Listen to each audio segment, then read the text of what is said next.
Hi there, I'm delighted to be here with Jazz Rasool. Jazz, good to see you again. How are you doing? Jazz, business mentor.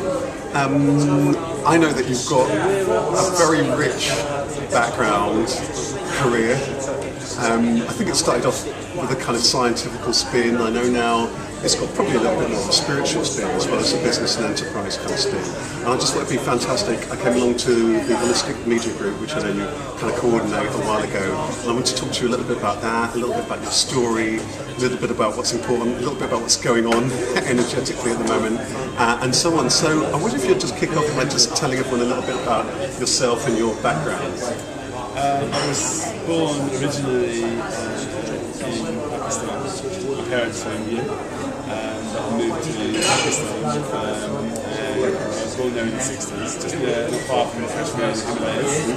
So it's very exotic place and energetic. Beautiful part of the world, I've heard, and they're quite energetic. Yeah, wow. I came to this country in 1970, so that was a good 41 years ago.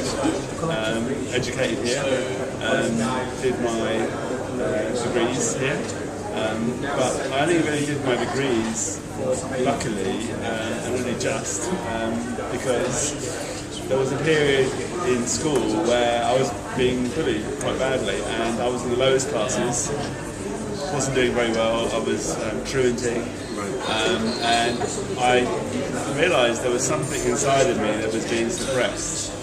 And I thought, if I don't allow that to come out, if I continue to allow myself to be bullied, that gift isn't going to see the light of day.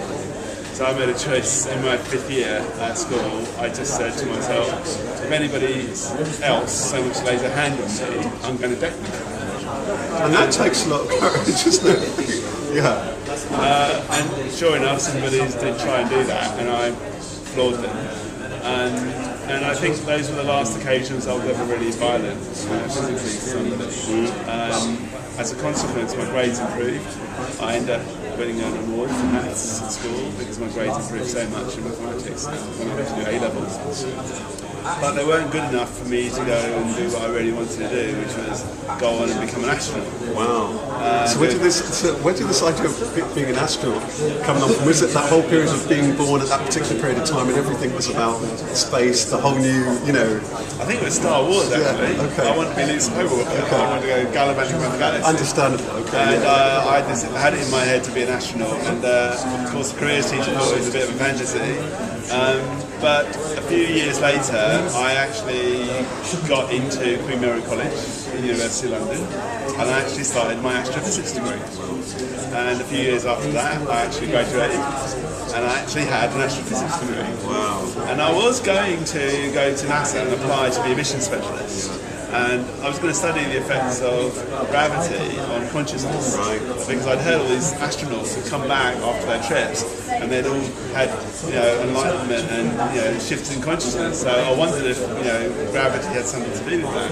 And this is interesting because I think you've just mentioned already an interesting dimension that I never heard. I mean, we hear all sorts of stuff about people coming back from those kind of missions and so on, but I hadn't heard about the impact in terms of consciousness. So tell me, were you even at that young age curious about consciousness, or was it more about just everything else to do with its impact on human beings that you're interested in, or was it already at that age an interest in consciousness and who we are? Well, I made a choice at a very early age, probably age of about 15. And the choice came from the experiences of bullying actually I was having. I realised people were bullying me, but there's something in me that felt not to be bad people. And then it made me wonder, why would people behave that way when consciously they may be very different human beings? And I realised that what a person thinks and who they really are isn't necessarily the same as how they behave in the outside world. Who they are in terms of their being, deep down inside, is maybe very, very different. I certainly was very different. I didn't know what was going on at home, at school, and I just gave the same benefit of doubt to my bullies. And it was from there that I got curious about consciousness in people's minds. And why do people behave the way they do? And I think these guys were kind of inspired me, because I realised that consciousness is not just something thing which shapes your character. Using the force, it can technically shape the world, the universe. And I began to wonder, is this force thing, is it just a fantasy, or is there some reality to it? And at the age of 15 and 16, I started to look into the nature of forces of the universe, into astronomy. I joined the astronomy club, I started looking into things like the unified field. I was 16. Amazing. So at this particular age, were the people who you're meeting at these kind of places, so I would imagine, were a lot older? I mean, and also I would imagine at that particular period of time, people weren't looking into so much, okay, lots of people were looking at things scientifically, but this kind of stuff about consciousness and who we are tends to be for people who've kind of gone off a little bit down a spiritual side path, would have been the perception. Was that the case? I mean, what did people very much. Most of the people I'm meeting were conventional scientists. They were astronomers, they were physicists, and they were interested in measurable things, not meaningful things. They were interested in measurable things. So I used to look through telescopes, I used to look through microscopes, I went to observatories, I met with physicists and astronomers, and I thought this stuff is real. And at home I was being kind of pushed into religion, and this really wasn't for me. I was reading the Quran, I was memorising vast numbers of verses from it, I was the best student in memorising the verses, but nobody explained to me what I was reading. And this stuff is supposed to change your life, but obviously when you're just memorising a bunch of symbols, it has no significance.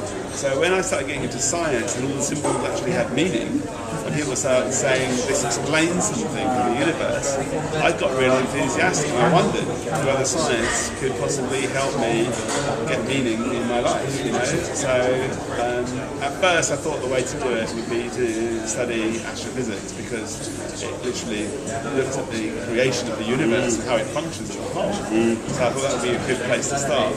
And it was while I was doing that I was studying quantum physics. And you go through the mathematics of that, you learn how they bash particles in big particle accelerators. And I discovered something which completely changed my life.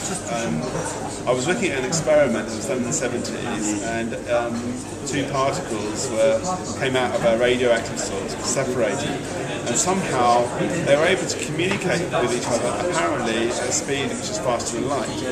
And I got really curious about this, because I knew Einstein had said you can't have things, go up to the speed of light. So I thought, is there something beneath what we see which is more powerful than what we see?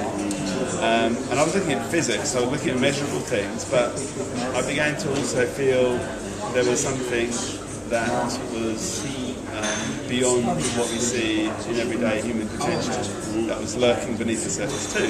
There was far greater powers to human beings and what they could do, especially with their minds, than just what was being observed so far.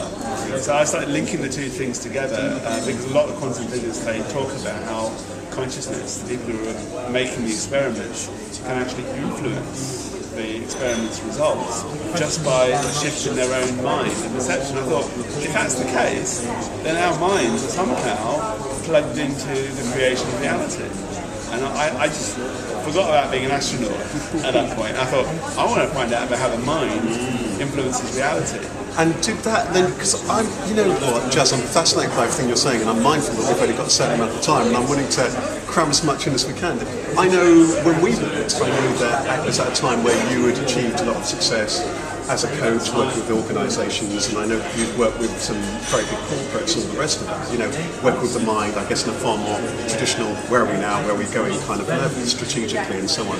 Tell us a little bit about the jump and what happened next from being young and studying all of this kind of stuff, the astrophysics, the quantum physics, and then getting involved in a kind of corporate world. Tell us briefly what happened there, what happened next? Well, while I was studying, when I changed my mind about being an astronaut, I thought I wanted to go and study the mind, the brain, and the physics of that. And I actually followed up my physics degree with a master's degree in molecular biology and drug research, specifically looking at drugs which work on the brain. And while I was doing that, I met someone who asked if I'd like to come and teach how the mind affects the body at a college. And I didn't know much about this particular form of medicine, which was homeopathy. But I found out about it, did some research, and went along and started teaching on how the mind causes changes at chemical levels in the body, and even how things like energy can actually influence our mind and our body, not just inside the body but also outside of it. And it was through that I started teaching all over the world about how the mind influences the body. And one of the areas obviously where it has the greatest significance is in stress, in how the mind can generate disease in the body, and also it can be affected by disease. So I got heavily into stress management. And a lot of corporations were interested in my particular view because I wasn't just presenting it from a traditional stress management perspective. They saw that I was looking at it from an energy perspective as a physicist, and saying, look, consciousness is something which can directly affect the physical molecules in the body using specific shifts in perception. And obviously for stress-related disorders, that has quite a big important factor. Now that corporations first of all asked me to come, do presentations and that kind of thing, but then they realised that there was another area that it could be used in, which was a few years ago, 2004, a very big international corporation, Unilever, they rebranded themselves, and they decided to rebrand themselves on the theme of vitality. And they wanted someone, an expert, to come in and show the executives, their board and their 100 international executives from around the world, what vitality actually is and how do you measure it inside of their staff, inside of their marketing programs, inside of their company. How do you measure energy of an organisation as well as individuals? And what I decided to do was I created a technique which was a questionnaire, and you could assess how much vitality there was in anything. It could be a product, it could be a department, it could be a person, it could be a whole organisation. You could get a measure of the intelligence with which an organisation was keeping itself alive. Just like a normal intelligence test, or IQ test, instead of it being mental intelligence, it was vitality intelligence. So we gave it a name, we called it a vitality quotient. And what was the essence of how could you measure that? Because I guess there are very, very standard measures that we see in terms of measuring people's intelligence, even though it's based on whatever people, that's a bit subjective in itself. We could talk about that. But then, so what was the essence of the measures that you put to help people measure the vitality of the organisation? Well, at the time I was training in martial arts, Chinese medicine, and I was training other instructors actually in energy and how it's worked with to shape a person's mental development. And I had a questionnaire which asked people about their energies. It asked about their emotions, it asked about their mind, their mental aspects, it asked about their creativity, their spirituality, and it asked about the physical things to do with their body and to do with their welfare, and also to do with their fundamental root values and what's authentic to them. But it didn't just ask what they were learning or trying to achieve in their life. It also asked about how they were trying to do it. How were they learning those things and meeting those needs for themselves? And also how intelligently were they meeting those needs with other people, helping other people to meet those needs. And we had a really simple questionnaire which just says, how intelligently are you meeting your needs in this area? Give a score of 0 to 10. And we'd write the score down. And there's 5 areas, and there's 6 areas of, to do with learning for yourself as well as learning with others. Emotional intelligence matters. So there's 30 questions in total. And we took the scores, and we found that if we looked at them and added them all up, we could get a score which shows how intelligently someone was managing their life's energy. And that literally was something, if you took the percentage out of the maximum score, you could figure out what percentage of life energy a person was currently using compared to the amount that they could be using. Absolutely, that's beautiful. That's beautiful in our own lives, it's beautiful within organisations. That's fantastic. I want to pause it there, I want to come back, and when we come back, I really want to talk a little bit more about the Holistic Media Group and where you're at now. And I know that now I just love this thing because I know that you're really passionate about this on a, I guess as you've always been, on a broader scale in terms of people in their lives and so on. So we'll come back in just a minute. I look forward to it.